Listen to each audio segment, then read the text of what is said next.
एक बच्चा तो कह रहा है राम कुमार सर हम भूल जाते हैं, इसका मैं तरीका बताऊंगा फॉरगेटिंग कर्व के तहत। दूसरा एक बच्ची इंदिरा विश्नोई कह रही है कि सर हमारे सांचौर में बहुत फर्जी लग रहे हैं। तो ये बच्चों की में बहुत निराशा है कि सर अभी रिजल्ट्स आ रहे हैं, उनमें ऐसा सुनने मिल रहा है कि फर्जी लग रहे हैं।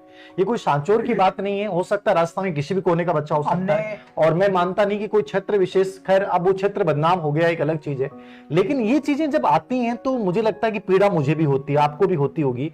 और जो बच्चा इस प्रक्रिया से गुजरता है, मेरे पास कल एक बच्ची का फोन था, वो रोने लग गई कि सर मेरे साथ ही, मुझे कहना नहीं पड़ रहा, बोले मुझे इसलिए कहना पड़ रहा है कि सर वो रियल में मैं दावा कर सकती हूँ कि वो खुशी मतलब ही नहीं है सर, उसे शब्द लिखने नहीं आते और वो इसे लग गई।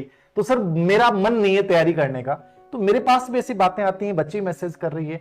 आपको क्या लगता है ये जो हालात पैदा हो रहे हैं, इससे बच्चा कैसे निकले, इस पे क्या कहें? दो चीज है, इस पे 1-2 मिनट लूंगा मैं। दो बातें मैं आपको बताता हूँ। एक, जब आप इस हालात की तरफ ध्यान दोगे ना तो इस हालात में दसते चले जाओगे। आपके हाथ में है ऐसा कुछ नहीं कि आप इस हालात को अपने हाथ में काबू कर लोगे। तो मेरे साथ भी, मैंने एग्जाम की तैयारी की, ग्रेड 3 की थी। तो 10-5 दिन पहले मेरे को भी ये पता चला कि गांव में इसके पास आने वाला, इसके पास आने वाला, इसने दे दिया, उसने दे दी। ऐसा नहीं है कि आज ये पेपर हमेशा आए हैं, मुझे लगता है ये हमेशा ही चलता रहता है। और मुझे तो एग्जाम से 2-3 घंटे पहले एक आ गया कि, क्योंकि उनको पता था इसने तैयारी ठीक ठाक कर रखी है। लेकिन जब एग्जाम के 5-7 दिन पहले हमें ये पता चली कि यार ये पेपर ऐसे आ रहे हैं, तो नींद नहीं आई पूरी रात भर। और नींद नहीं आई, दूसरा दिन खराब हो गया। एग्जाम के टाइम का जो समय होता है बहुत अच्छा और प्रीसियस होता है, और उसका थोड़ा सा भी टाइम जाना ऐसा लगता है कि यार बहुत गलत टाइम जा रहा है। तो सब मतलब एक दिन हमारा पूरा खराब हुआ। फिर हम, एक मेरा दोस्त था, हम बैठे बैठे सोच रहे कि यार यदि अपन ऐसे बैठे रहेंगे तो 2 दिन और खराब होंगे। अब वो होगा तो उसको रोक भी नहीं सकते, वो हमारे हाथ में भी नहीं है। तो सबसे बेहतरीन ये है कि हम अपनी मेहनत को बेस्ट कर लें। तो उसी एग्जाम में बहुत ऐसे लोग भी लगे जो इस तरह से एक्टिविटी में व्यस्त थे, हमें पता है, लेकिन हम भी लगे और उसी एग्जाम में रैंक फर्स्ट भी लेके आए। बहुत बढ़िया। तो इसलिए आप है ना, एक तो इसको लेकर के, दूसरा इस जोन में मत जाओ।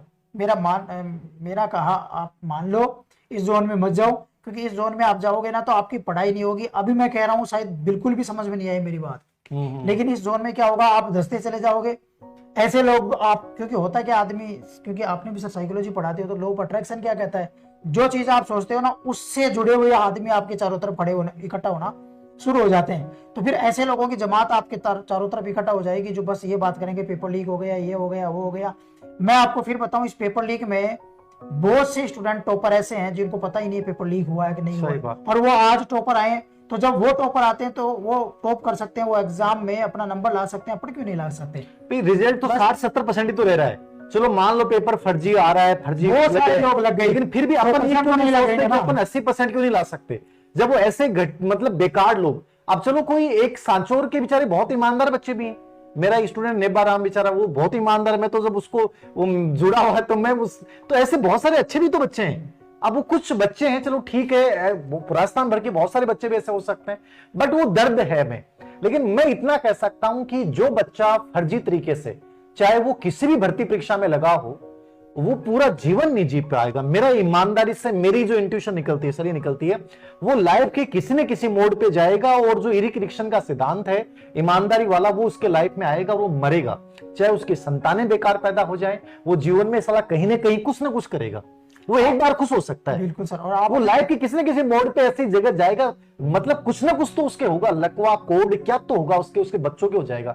लेकिन ये मान के चलिएगा कि वो एक बार खुश हो गया कि नौकरी लग गया मैं, लेकिन वो एक अच्छी जिंदगी नहीं जी पाएगा, ये मैं कह देता हूं। तो इसलिए ईमानदारी के साथ जीवन जीना ज्यादा बेहतर है, बजाय कि फर्जीवाड़े की नौकरी लगना, चाहे प्राइवेट नौकरी कर लेना। लेकिन जिंदगी में हमेशा सेल्फ रेस्पेक्ट गजब का होना चाहिए कि कोई इंसान तुम्हारे ऊपर उंगली नहीं उठा सके कि यार ये फर्जीवाड़े से लगा है, ठीक है, वो जिंदगी बेकार है। एक सर यहाँ पे मैं कहूंगा, आप हमेशा अपनी लिमिटेशन अपने माइंड में रखो, किसी को मत बताओ, और ध्यान रखो कि मेरी लिमिटेशन यही है।